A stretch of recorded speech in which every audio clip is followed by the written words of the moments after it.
Education, Laurie Kilmartin. Okay. Yeah, I'm ready. Are you ready?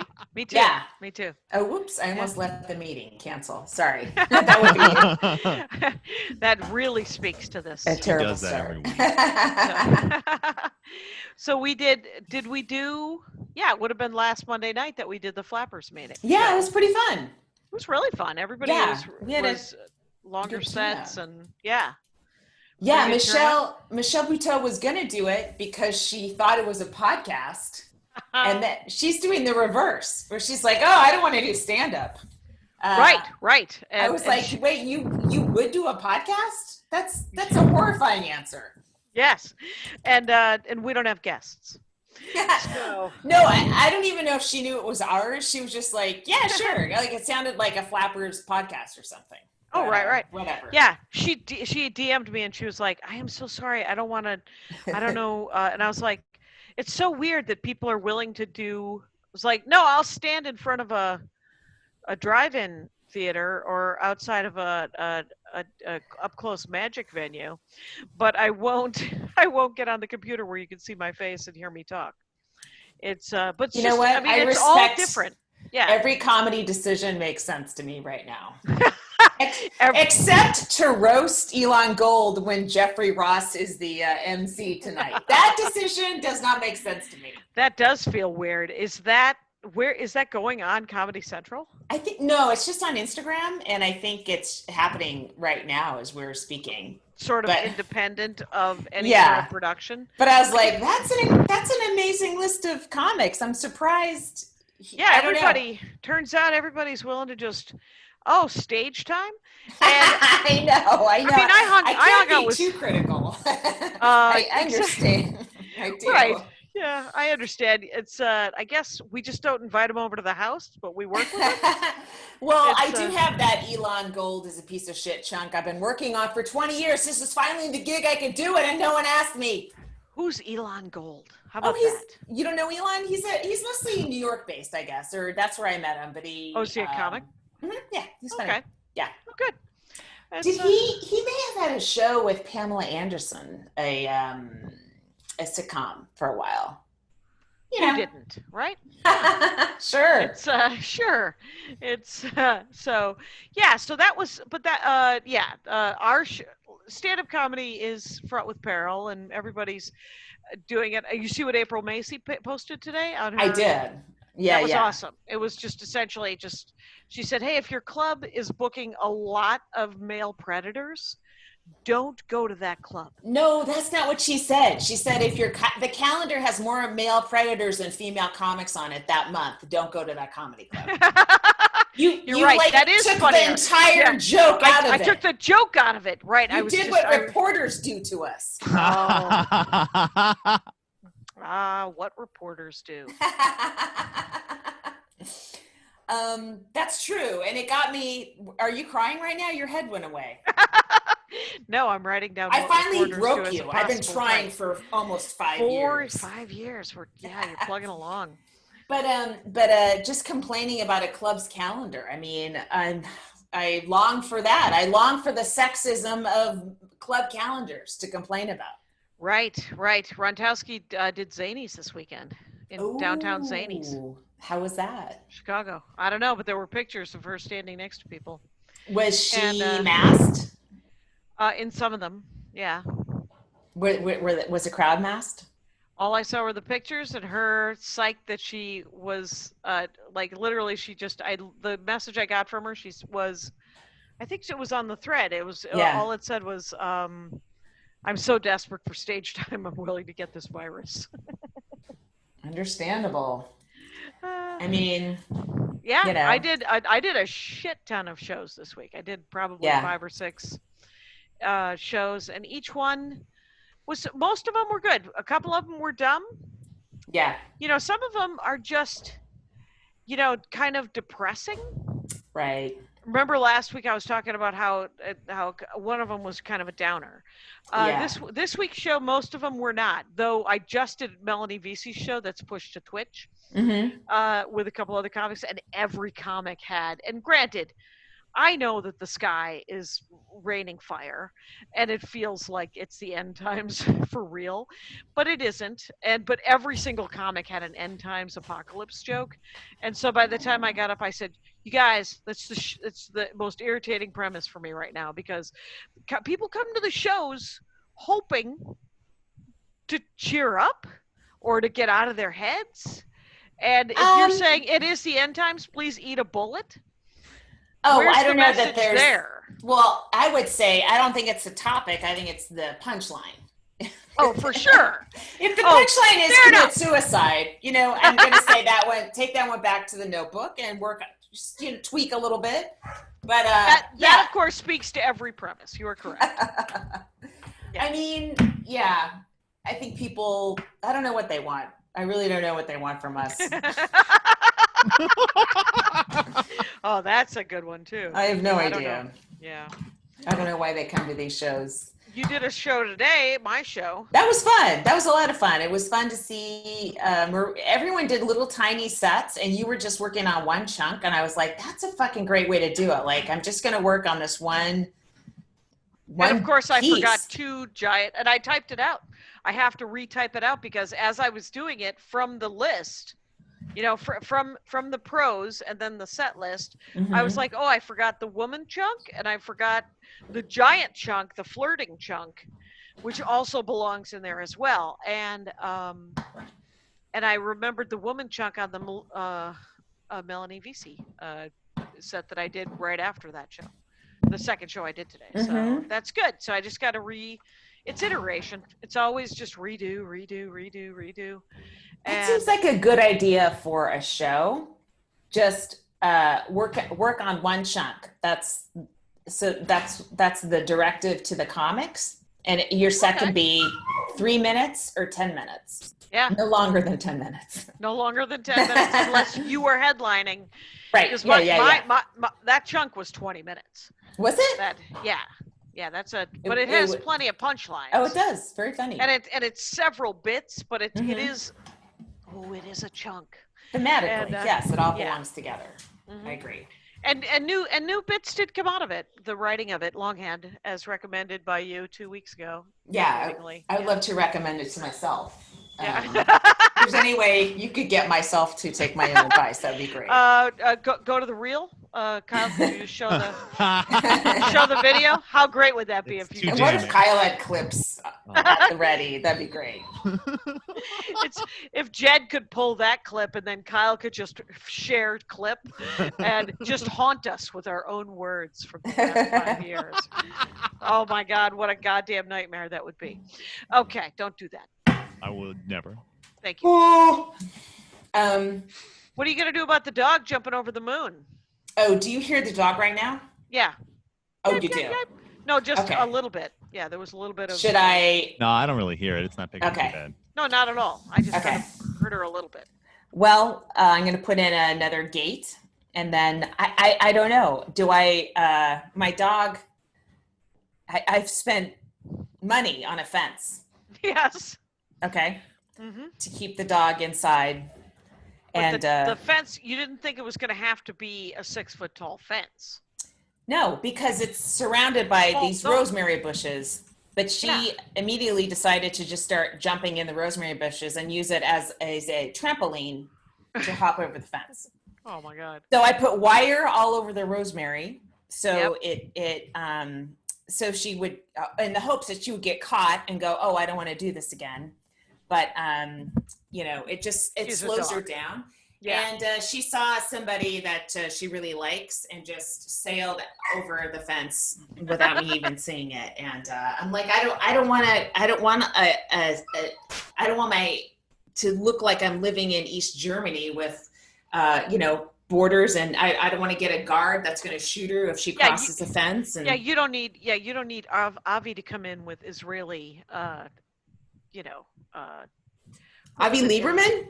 No, it isn't Avi Lieberman. But, I thought he did fencing as well. Oh, that's amazing. That's nice. Now he's working on fencing. Did you ever do his Israeli bit, his Israeli gig? No. No, I mean, He's I talked think about it for years. I know I may have been like in the running to do it at some point, and then it all has to time out with my hiatuses, which it never seems to. Yeah. But you know, those were the old days.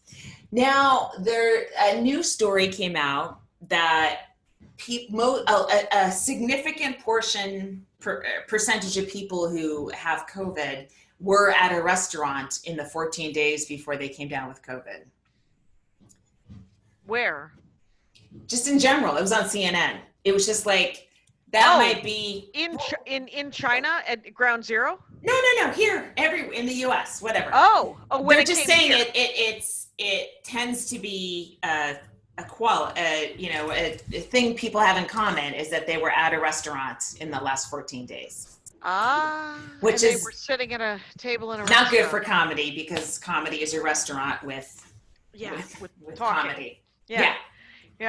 Oh Christ. I mean, it could be another year and a half like this. Oh, who knows? Were we talking about Cap City? Have we talked about that yet, or that? No, it just happened. Right. So that comedy club has decided to close for good. Cap City, Austin, Texas. A club that was booking me every 3 to 5 years. Yep. Devastated. That a chance to make $1,200 to $1,800 every 3 to 5 years has now been. Wow. So it just means that I have to figure out. You're a terrible person. Is it because Rich Miller and Colleen have lost? The thing is I think they've been out of that club for a decade. Yeah, I mean, okay, it's a hard room to get in, right? And they've been trying to close that club for a decade. Oh, they have? Yeah. Oh. They've been trying to sell it, and I didn't know that.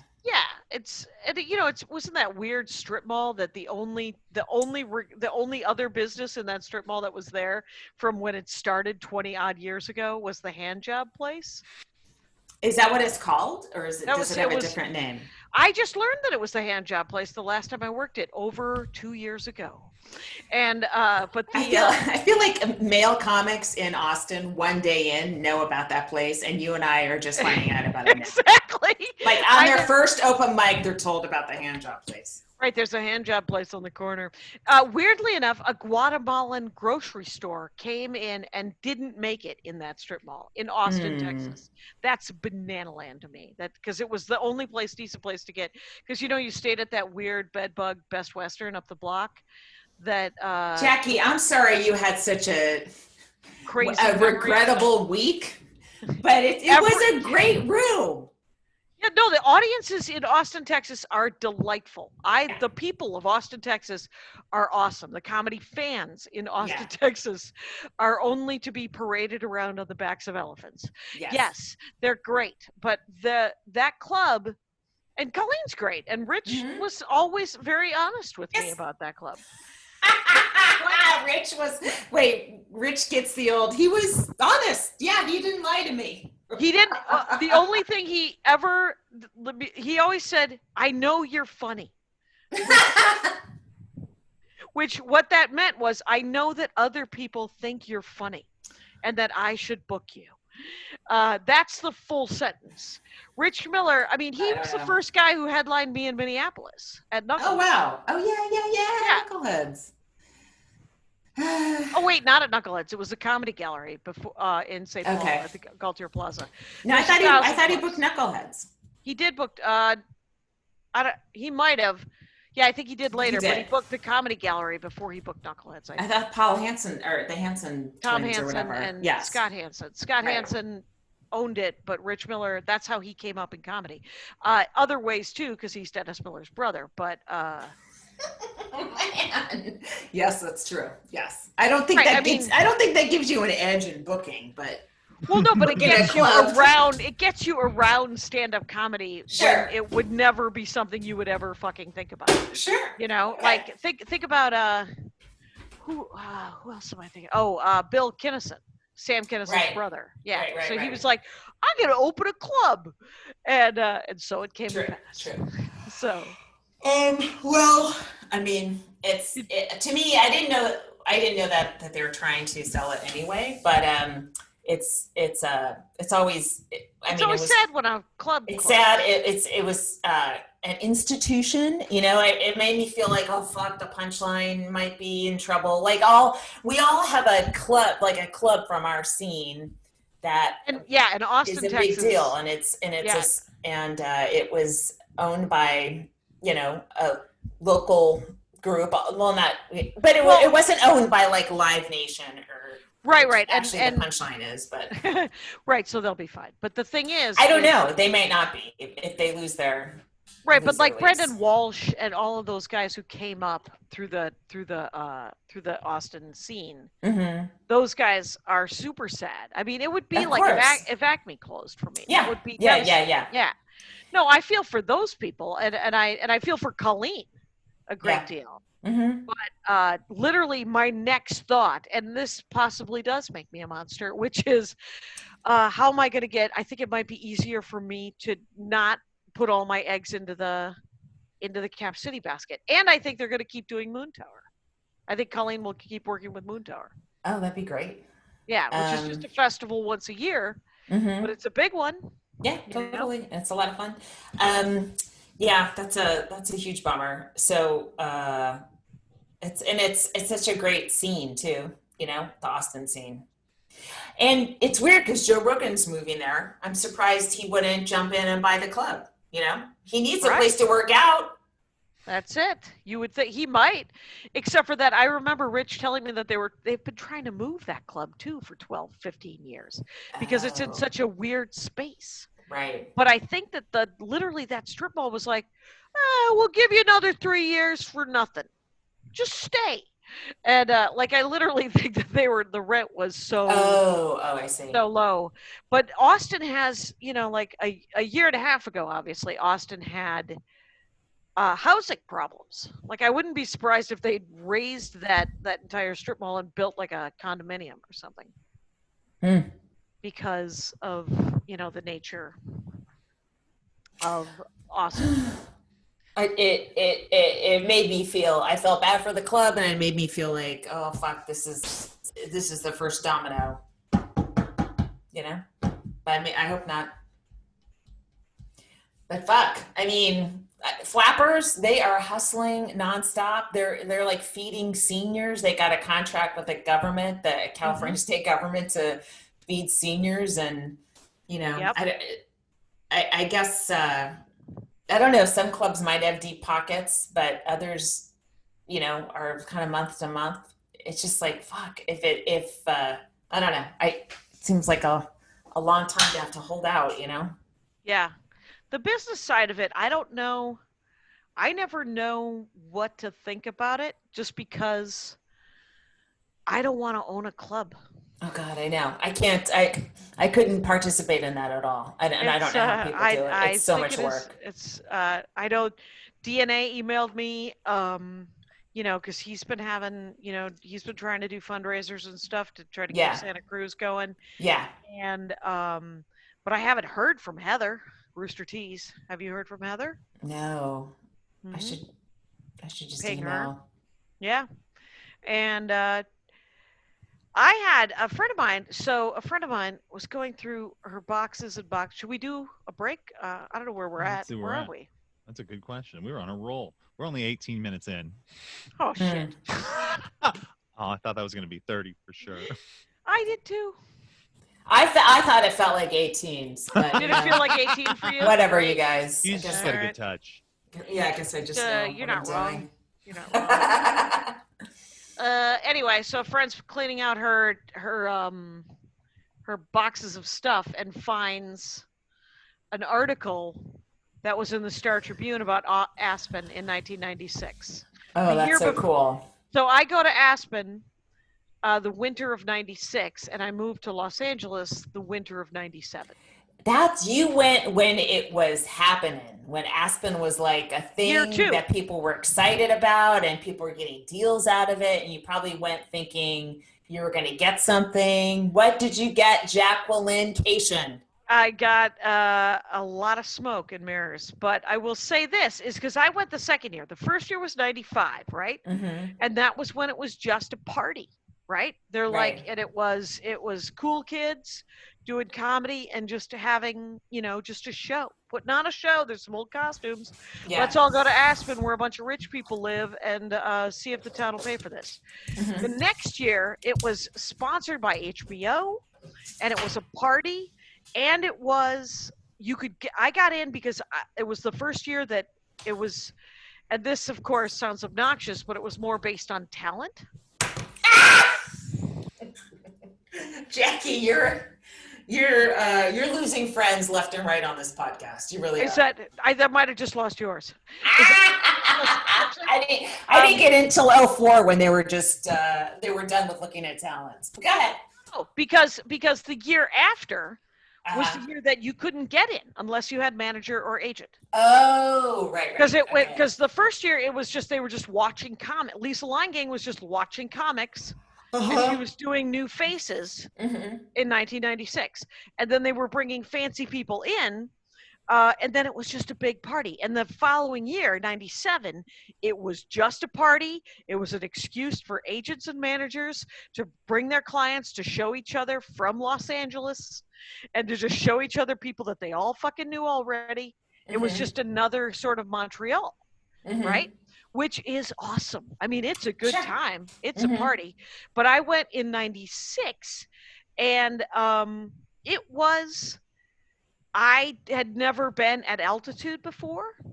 Right. And so this article was ridiculous that my took a picture of. I was like, and it's a guy that still writes. He still writes the comedy articles for the Star Tribune, Neil. Oh yeah. And he was a staff writer in 1996. Is he a freelancer now? He gets a byline now.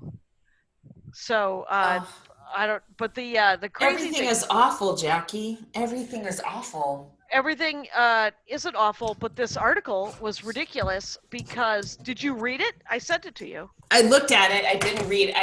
Because there was quotes from. First of all, there's this picture, and I posted it on my Instagram, and people are like, "Is that you?" And I'm like, "That's Rosie O'Donnell, who has had dental work."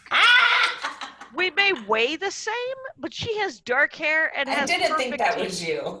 Well, you didn't think it was me, but my fans are like, "That's a round-faced white lady."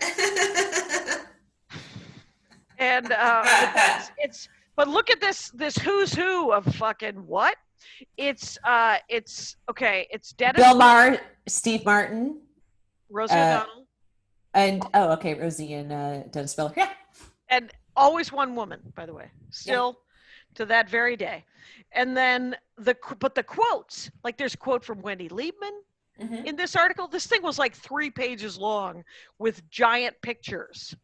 And it was... It's also about newspapers publishing 3 pages of comedy. That's amazing. Yeah. Picture of Drew Carey with a quote from him. This is a very compelling audio podcast, Jackie, by the way. Could you keep holding pictures up to the screen? Let me tell you something. Here's the quote from Drew Carey, though. Stand up. All right. Like, because it's so funny because journalists are still asking these questions of new comics and they're getting the same answers. Stand-up is like working out. Once you stop, it takes a while to get up to speed. I really get upset at people doing it as a stepping stone, like the guy who plays guitar at a coffee house. There's a real art to it. So wait, Drew Carey, who stopped doing stand-up and now hosts a game show, is mad at people that use stand-up as a stepping stone? Okay. In 1996. Sounds like he's coming for Dimitri Martin in that quote, too. Jeez. Well, in 1996, he's coming for remember in the 90s, it was Margaret Cho got the sitcom? Yeah. Everybody got sitcoms, and it was stand-up comics. Seinfeld got the sitcom. Something based on Carey. it. Yeah. Drew Carey got a sitcom. And so what he's talking about is a bunch of actors started doing stand-up in the 90s because they're like, in LA. Yeah, remember? Yeah. You remember? I mean, I wasn't there, but that's always been a problem. Yeah. Well, it was rampant in 1996 and 98 because everyone's like, oh, well, this is how I get in front of executives. I start doing stand-up. And the mocking was brutal. And they were just like, and you're like, but some of those actors actually kept doing stand-up and became comics, right? They Who? weren't. Shut up. Type one name. Type one name. Janine Garofalo. No, Well, I think she started she as was a stand-up. always a stand-up. She was always like a hybrid, but she started as a stand-up. Right, and the quotes from Janine Garofalo. Are you typing a name, or are you just gonna pretend that I didn't make that demand? I'm gonna pretend you didn't fucking make that demand. Because the thing is you wouldn't even think of them as actors now. You would think of them as comics. I doubt it. I don't think of most people as comics. You think of everyone as comics. But like the quotes from on the bottom of this thing, Dennis Miller, David Cross, these jokes are so sort of like these are it's called one-liners from the festival. Oh man, and the comedy doesn't age well at all. Oh my God, Janine Garofalo. Actually, Janine's joke. Okay, let's hear is it. so Janine that how can you? It's sure. Why would you marry your high school sweetheart? Why would you marry someone who force-fed you beer bongs off the hood of his car? Well, it's destiny. His locker was next to mine. But the thing is I have heard a version of that joke like in the last year, in the last 3 months. Just it's everybody's 28, remembering high school. Right. And David Cross, apparently the AIDS ribbon are not working. When will the medical industry stop?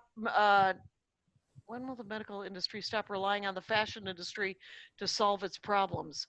Billy Joel is just one man. David Cross, ladies and gentlemen. I like it. Do you want to hear the Bill Maher joke?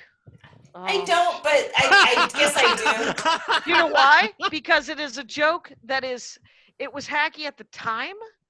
Because he was one of 300 comics that I heard. It's a Indecent Proposal came out. You could probably guess what the joke is. Indecent Proposal was $1 million to sleep with Robert Redford. Remember that? Mm-hmm. Right. So everybody had, there were two jokes. One, everybody would do that. That was the punchline, right? $1 million to fuck somebody. Who cares? Oh yeah, a guy saying it. Yeah, a straight guy. It was always a straight guy going. I'd do it for $50,000. Right. That joke was just everywhere. Right. That fucking punchline. And the second punchline was this one. It was, what's the downside of that? Make it Danny DeVito or Magic Johnson. Put some risk into it. And that Magic Johnson is an AIDS joke. Oh, right. Yeah.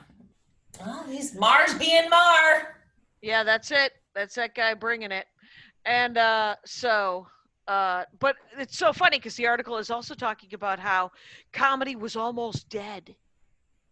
And then there was a boom, and you're like, fuck, stop talking about everything dying. I mean, it's so, you know what's irritating to me? Depression. What? Depression of people that, because there's a lot of people with clinical depression who are comics that are actually doing some funny work about how welcome to my world, right? Because normal people who don't have clinical depression are depressed now. Right. Because it's depressing, right? It's shitty times. We have to fight it and keep going. And this is what people who have clinical depression have to live with. They have to keep going. They have to get up and put their pants on and brush their teeth and go to work. Mm-hmm. And now the rest of us have to do it. And so they're the ones, that's the only depression jokes that I'm liking right now. Everybody else who it does not have clinical depression talking about depression, I'm like, it's got to be funnier than that. I don't know. You're a crank. I'm going to tell you right now. You're a crank, and I'm a crank. Yeah, I'm cranky. I'm so sorry. You're a sad sack. That's right. It's come to this name calling. Finally. Jackie Cation crank. I think it's always been this. It hasn't come to this. Well, this week was extra hard. This week I had the outdoors taken away from me. Right. Fuck. Yeah, Andy was going to go running today, but it was unhealthy air quality outside. Though I did see the sun today, and I didn't see it yesterday. So It did hurt to look Glass into the half sun today. That was good. Yeah. 2 days ago, I could look at it without even blinking. Right? It's I'm just depressed for my home state. Mhm. My friend has a farm in Vacaville. They've had fucking crazy damage, and theirs is like the lesser damaged of all their friends, and it's like, this is every year now, because we've gone past the point of correcting climate change. We can only The planet is no longer asking for our help. It is going to course correct climate change all by itself now. It's going to burn it to the ground and start over. But right. but yeah, and not to one up your, but I had two friends. One friend, their house burned down on Tuesday. Where? It was up in the, it was in Oregon. Yeah. Fuck. And then another guy, he woke up and his girlfriend had OD'd. Oh no. Right next to him, dead. So disappointed. Someone I went to college with. Anyway, oh my God. These are man, it's hard right now. It's hard. I have a job. It's hard. I keep reminding myself I have it easy. I have it easy. Yeah, and I'm the golden retriever of fucking stand-up comedy. I'm a cheerful person. Fuck you. Fuck you. I'm a cheerful person. I'll take it. I like to hear fuck you, actually. And I'll tell you this is my favorite thing from this article that I forgot to read you. So no, don't read it to me. Hold the picture up. That's what makes for good content. Oh, I brought you something. Okay, so you guys should just flip me off. Make her stop. You have narcolepsy. I will turn this podcast around. Finally, the voice of reason. So I went to this Aspen gig, and I've told the story before about how many times that I practiced the set too many times. And so when I got up, the set was wooden, and it was right. It was there was no life in it. Right. And but this guy Neil talked to me right after I got off stage, and you'll be happy to know in this article, I blame the audience. Yeah. Whoa! Excuse me.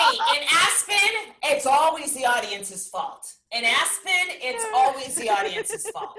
They suck. They're rich. They're uniformly rich, and anyone who's poor there can't afford the fucking comedy show. There's no way to relate to them. They're awful people, and you're suffering from oxygen deficit. So yeah, it's always the audience's fault. I support you. I think it was full of industry actually, and it was awful. very, very wooden. And so but was funny is so he wrote this paragraph. Jackie Cation, this is the saddest. You want to be sad? Here's a fucking I do. 2 paragraphs. Jackie Cation spent her first full day at the festival in deep prayer. It took her 2.5 years to work her way onto the Twin Cities club scene. She, along with the other guy, John Bush, were among the handful of performers who came to the festival without management. When she performed her first showcase in Aspen, the cash register burst into song, distracting the comic and the audience. It was a road gig, she sighed, trying to be as peppy as possible. For Cation, the festival wasn't so much about being discovered as about making contacts. On the first night, she gulped a shot of Jägermeister. Oh, wait, this is fun, Jackie! Oh, no, it wasn't. And got up the courage to walk into the hotel lobby. She stopped in front of the fireplace and reached out her hand to a gentleman slumped in the soft sofa. I just wanted to meet you. Guess what sad sack famous person it took me and it didn't take a shot. I just wanted to do a gulp Jägermeister. John Lovitz. Wait, you threatened your sobriety to meet John Lovitz? Oh no, I had no sobriety at this time. Anyway, John Lovitz, former Saturday Night Live star, looked up with droopy eyes and said, "Cool," he said, and then returned to staring at the flames. That was the best way that could have gone. That is literally. I think that's his closer. Is just staring almost exactly into the how I flames. met him. Oh my God. Want to take a break? Anyway, do you feel better about yourselves? Yeah. There you go. Yes. We're at 34:26. Let's do comic of the week. Okay, our comic of the week is a San Francisco lady. I've worked with her. I'm bringing all the San Francisco ladies into the fold. The new ones I've worked with recently on Zoom. Her name is Dhaya Lakshiminarayanan. Dhaya Lakshiminarayanan. And she goes by Dhaya Live. Thank God. On Twitter, DHAYA Live. Yes. On Twitter, and she's very, very funny. And She's great. I did, and you and I, we both practiced her last name for several minutes. And then I let you take the bullet. Yeah, you did. I even wrote a handy card that I'll hold up with the syllables broken down, because guess what? We learned female comics names. Now, female comics, you're on your own. Yeah. So who do you want to have on the? We have so many comics to pick for the next Jackie and Laurie on Flappers. We could do this off the podcast. That's true, but it's. I don't think we have to be batting people's names around on a podcast. No. I was just going to say, on October 6th, we're going to do another Flappers Jackie and Laurie show on Monday. Yeah. And so, and we don't have. Yeah, there's no. We'll figure it out. Yeah, we'll figure it out. Do you want to do some accounting while we're here as well? I mean, taxes are due on Wednesday for me, I did do my taxes last Friday. I had to go through and do my taxes, which was an irritant. I tell you that an accountant is worth every penny. I have an accountant, but you have to give them some information. You can't. You know what? You give them all your passwords. You go, you do what you do. Oh, are you kidding me? Yeah. Mm-hmm. That is a trust exercise, and I love my accountant. Wow. All right. I don't want to. I can't handle it. I can't. You can't handle it. I can't have shoe boxes full of receipts and. I just can't do it. No, the government wins because I don't have shoeboxes full of receipts, and so I don't write anything off that is cash. Right. Well, I mean, I put it all on cards and stuff. But here's my point: is get an accountant. get an accountant that's willing to take to do all the legwork. Go ahead. Ted Alexandro. Do you watch his YouTube show at all? It's fun. It's good. So he just was talking about what this pandemic is giving people is like space, comics basically, right? And you and I and other comics of our generation that are still in it have been pursuing comedy nonstop for decades, right? Decades.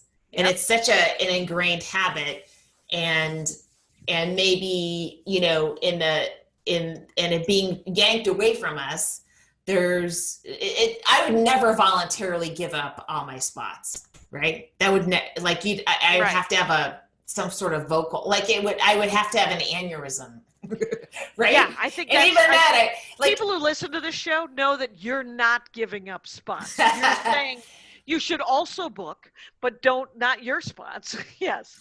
No, but what I mean is that now none of us have a choice. It's all been taken from a lot of us, and so there's potential reflection, and also the ability of if you're like, oh, I have the next year book, I have this, and it's all locked into place. Then there's no room for surprises, right? And when you have an open space, there's room for surprise. Now, it seems like it's just terrible surprises one after the other. Yeah. Now, I mean, just, So what was he talking about? I don't know, just in general, just when things feel like they come and you're like, wow, that's amazing that happened right then. I just didn't want to, I guess I was trying to not feel less shitty for not doing very much, and just go, whenever I've not done much, I've always felt awful about it. I don't enjoy it. And It's like, well, I'm hanging out with my kid a lot. It's great. And you're doing other things. Why not just enjoy that? It might be the only time, and I swear to God, people will look back on this year and think about the amount of time that they have spent with their family and friends. Mm-hmm. And especially comics, well, I think everybody, but specifically comics. I mean, I haven't been home 6 months in a row in 25 years. That's before you met Andy, right? 30 years, probably. So, yeah, I mean, I was on the road 35 weeks a year Yeah. in 1994, 1995. Right. So Mhm. this is the first, and so this is Andy and I spending 6 months together, like right there. And it's awesome. And it is the gift of this year. And so that's what Ted was talking about, is how kind of A little bit, yeah. Mhm. yeah, that's amazing. I mean, Mhm. I watched 2 more episodes of One Piece so that I could talk about it with you, and I learned Well, about like, that hat. Sarah Tiana just had a baby, right? Okay, This is a perfect time to be not be off on the the road. road. Right. That's yeah. it. Um You gotta wean that and kid. Ted just had a baby as well. I think Yeah. they're pretty similar in age, so Kurt Braunohler, Siam, not Cy. A lot of people, lot of people having kids. right. Bill Burr And- had a second. Yep. Yeah. Yeah, it's interesting. This is the year, and I just realized this, is that I've spent the last 3 or 4 years really working on my career, whatever the fuck that means. Right. And I'm just back to just doing sets. I'm just Right. back to just doing stand-up. Right. And part of me is frustrated by that because it feels like the momentum has stopped. And that's what can get to me some days, right? Mm-hmm. And then other days I'm like, it was a simpler time, man. And Yeah. it's the simpler time Yeah. of just doing sets and Mhm. just thinking about the punchlines. And that's kind Right. of like my October's the second. I had 2 weekends booked in October. Second weekend just canceled 2 days ago. Wow. My November is supposed to happen in Canada. Can we even go to Canada? I don't think so. I think you might have to. You might have a 14-day quarantine. You know, like so that the would be gig me the gig will going take. now.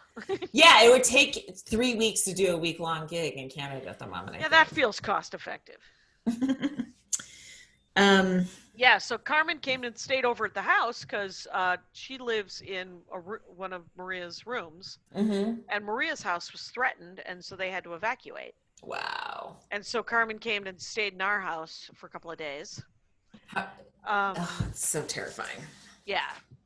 So now, essentially, Carmen Morales is in our pod until 14 days from now, and hopefully There's a place you can get like a fast, like a quick turnaround, like within an hour or two. Oh, the test? Yeah, it's like $125 or something. Oh, text that to me because I want to get Okay. that.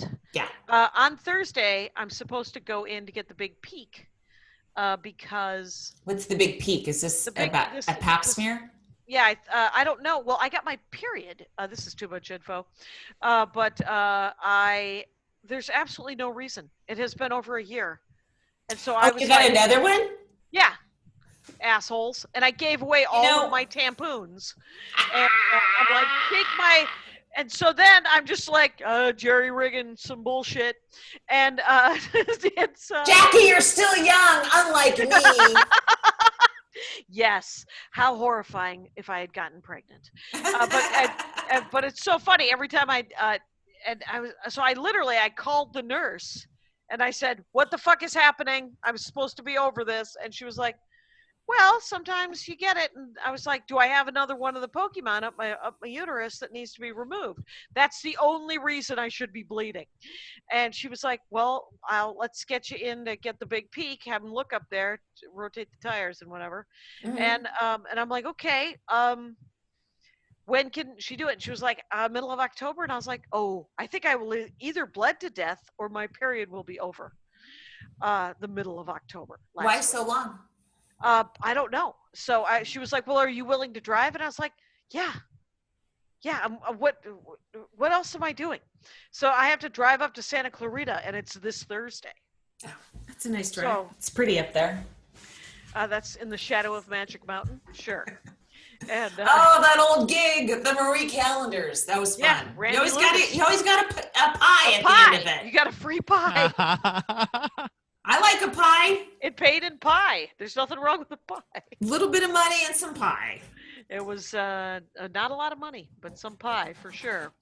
I'm doing a Nowhere Club. I'm doing. Are you headlining? No, Yeah. just I think I don't know. Someone else is. It might be Foley. Cool. Foley might be headlining, and then I'm doing a Planned Parenthood benefit on Friday, and then I'm doing. Literally, all I wrote down was Zoom to Twitch in a sad font. I know.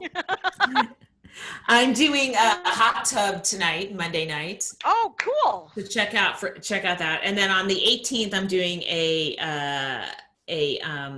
fundraiser for Jackie Kalia, who was one of our comics of the week. Yeah, she was. A couple weeks ago on the 18th. Does she need a couple of bucks? No, she's producing a fundraiser for somebody else. Oh, okay. But I think everyone needs a couple bucks. You know, I just realized that if I wanted to apply for unemployment, Mhm. as I canceled my gigs, I erased them from my calendar. So I don't even know what my gigs were. Well, you have emails, right? Oh shit. Yeah. Oh my God. That's why I come on this program, is to be reminded of simple things like that. That's good. I should give my password to my accountant, and I have emails. I feel like COVID has affected you terribly this week in ways that they're subtle, but they're becoming apparent the longer this podcast goes on.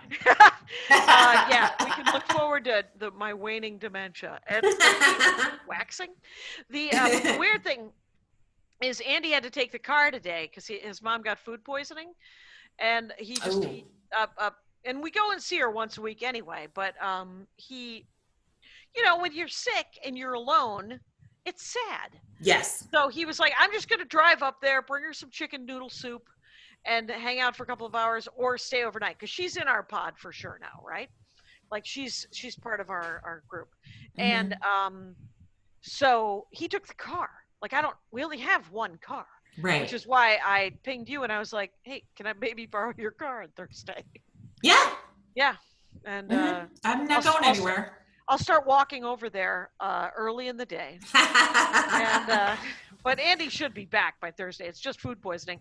He didn't know what it was. And she was like, I don't know if it was food poisoning. I said, what did you eat? And she said, well, I had a taco at Jack in the Box. And I'm like, yeah, that's the definition of food poisoning. I don't understand why you would think that wasn't food poisoning. I forgot that talk about Jack in the Box was still in business. Yeah, me too. Did you hear Mary Max? Because it was so Carmen and Maria both did tiny guest sets today. Yeah, they just did 3 minutes. Yeah. You ever want to just pop in, do one joke? Good to know. Yeah, you do. It turns out, yes, I do. Mm-hmm. That is, I was like, I don't know if they would. And then I thought, would I want to? Yeah, I would. I would work on 1 3-minute bit if I were allowed. Yes. And then I would get to hang out with comics. And I wanted to see, I was kind of lonely today. I was kind of down because Andy drove away. Mm-hmm. And I was like, I would like to see a lot of comics. So Maria said she would do 3 minutes. Carmen did 3 minutes. Mary Mac did 10. Nicole Yates, who just came and hung out last week. And that's right. And told me she was a comic. Somebody came and hung out this week and told me they were a comic. And I was like, want to do a set next week? And she was like, yeah, I do. Turns out. Look what worked. And then you did a 10-minute set, and Mary Did Mac I do 10? I thought I did you did short. You did like 7 or 8. Yeah. And then Mick did she was in her car with her dog sitting in the back. Oh my God. I know, that was so funny. Oh my God, that dog looks so judgmental. Like it had heard all the jokes before. Mary moved to a place that doesn't have internet, which I find astonishing. And I'm interested to see how that plays out. Right. She has to drive her car and sit outside the library in the closest town. Right. And it's about 45 minutes away, right? Yeah, something like that. So is that a long-term move? Forever? Or is that No. just a COVID move? No. She's had this. Her and Tim Harmston, great comic, was on Letterman. Mhm. They bought a house in Minneapolis several years ago, and they will come sometimes for the winter and come to LA. She's on an animated series called Solar Opposites. Mm-hmm. And so she does a lot of voiceover stuff. It's so funny about Mary Mack and Maria is because Maria grew up outside of Duluth, and Mary Mack grew up outside of Superior, Wisconsin. They're about 40 minutes apart from each other. Mm-hmm. So they have a comparable accent. They are both tiny women with high, squeaky voices. Yeah. And so people gave Mary Mack so much shit for years that she was ripping off Maria. And she's like, no, I just grew up near her and my act is nothing like hers. And then Andy Erickson came into the mix. She was raised about an hour and a half from both of them and is just tall and super skinny. And she is her stand-up is silly and quirky and smart, which can also describe Mary Mack and Maria Bamford. And so people are like, you're ripping off Mary Mack. And she's like, no, I just happen to be a woman who grew up. Does anyone doing that? I mean, everyone looks at three straight white guys and gets them all mixed up, and it's annoying for them. Is it as annoying, do you think? Or are there just so many dudes that they're just like, I don't know, but used to it? It made me think of how many guys started sounding like a tell. Like so many male comics started sounding like a tell, and he would bring the guys that sounded like him to open for him, which I thought was unusual. Like, I would think you'd want someone who didn't have your rhythm opening for you. Are you sure it's in that order, or did he bring somebody funny who then kind of got his timing? No, it stemmed from him. Okay. It stemmed from him. Every time I would ever do a show that had Jimmy Pardo or Proops on it, I would end up with their timing by the end of the night. Yeah. If I went up after them, I'd be like, son of a bitch. Yeah. Yeah. So, hey, should we do the second break? Yeah, let's do that. 52:44. Where are we at? 52:44. Interesting. So another 8-ish minutes. Yeah. Well, I don't know what else happened in comedy this week.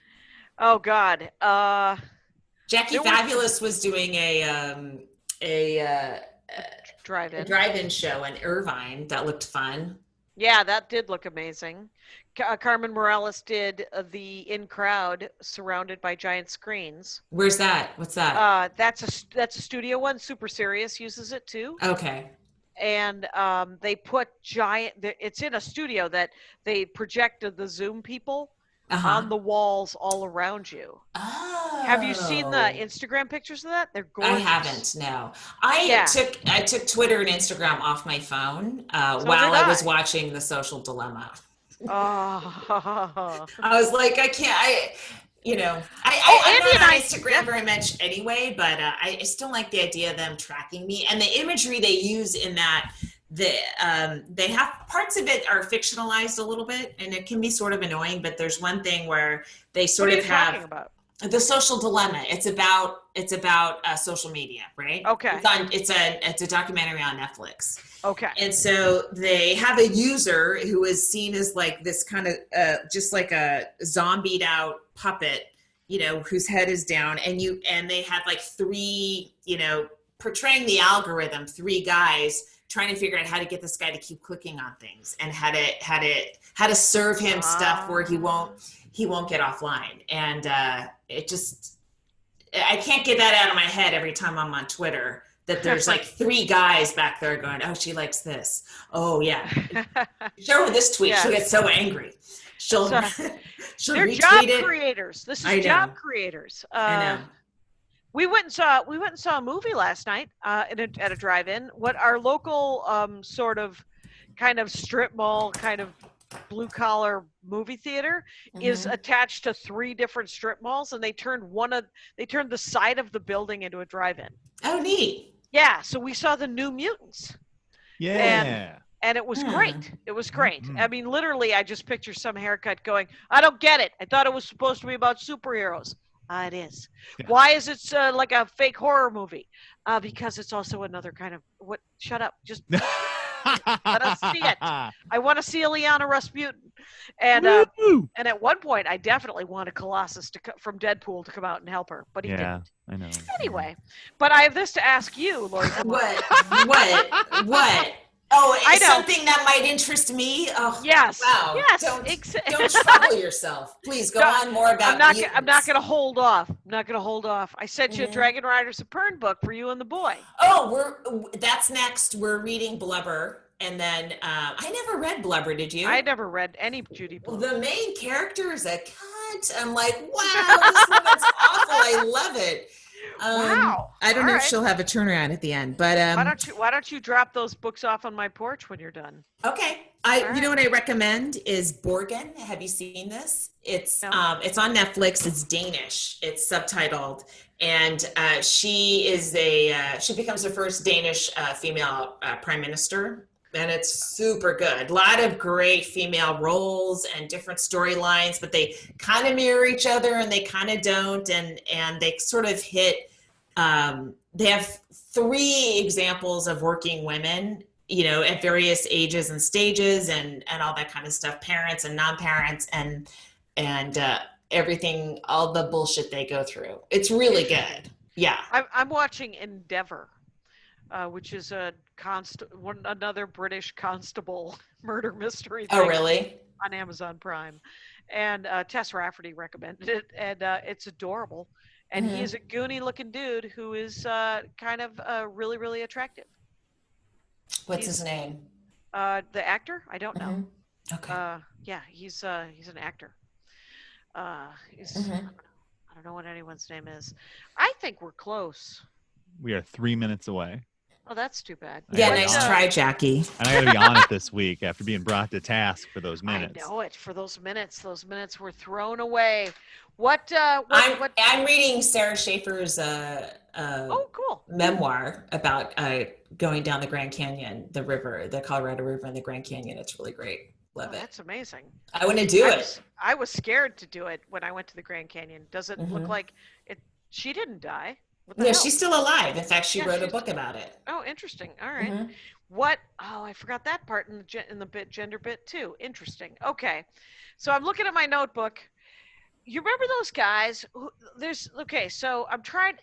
The gender bit keeps becoming larger and larger, and I'm looking for lines that those guys say. They're always saying the guys that put women on pedestals. And still don't treat them like people. They treat them like goddesses, like dolls. Yeah, like look how women are stronger. You know that pandering thing. That oh right, yeah. Some women comics do it too. They're like women should rule the world because we're smarter and stronger and wiser and we're queens. And you're just like, I don't know. Have you met my cousin? Yeah, I like that. I like that thing that you're doing. I like that. That was good. Right, but I can't remember the actual You know, there's 2 kinds of those guys. There's the guys that say it just to say it to get laid. And there's the guys who say it because they genuinely believe it and they believe that they're helping, right? Right. They're just like, no, all the women in my life are smarter than all they're better. Yeah, they're better. I don't know. Is there a specific thing they say or it's more tonally behind it? It seems general but specific too. And you're just like, I don't know, the guys who use it to get laid are obviously jackasses, and you're just like, yeah, but you can spot them, right? They're like beacons. They're like on fire with just touch it. But honestly, though, that's the first thing I'm going to say to a guy when I go out on a date as soon as this is over. Just touch it. Yeah. You should. Jake Johansson has a T-shirt that says "Touch It." Really? Yeah. He was selling it for years, and I asked him about it. I was like, "What are you doing?" And he goes, "I have a mortgage." Yeah, I know. And I was like, "Noted. Undo. Take it back." I just did a thing for Richie from Flappers. He's not from Flappers anymore, but I was being prodded for comedy advice, and all I could come up with is "Don't have a kid." It will make all your decisions for you. The need to pay for somebody else's college is an overriding concern that colors most of the decisions I make right now. I have a friend whose daughter turned 18 and she was like, I'm moving out. And she was like, and she's been kind of a pill for about 4 or 5 years, the kid, but Mhm. she moved out and she became just a saner person. She literally has just been, she wanted her own space. She wanted Sure. the illusion of making her own decisions. It is an illusion because two things are happening. Her mom is supplementing her, is supplementing her, her living Yeah. expenses, and she's paying for her to go to community college. And but the thing is because I wouldn't tell anybody an 18-year-old to go to 4-year college right now unless they were No. incredibly driven, Or unless they're getting a scholarship. right, unless they're getting Yeah. a scholarship, because it's going to take, but to send them to a community college, because 2 years you A, learn how to go to college, and Yeah. B, you learn what you might want to study at college. Exactly. Yeah. Okay. Oh, yeah. Is that where we want to go? Yeah. Hell.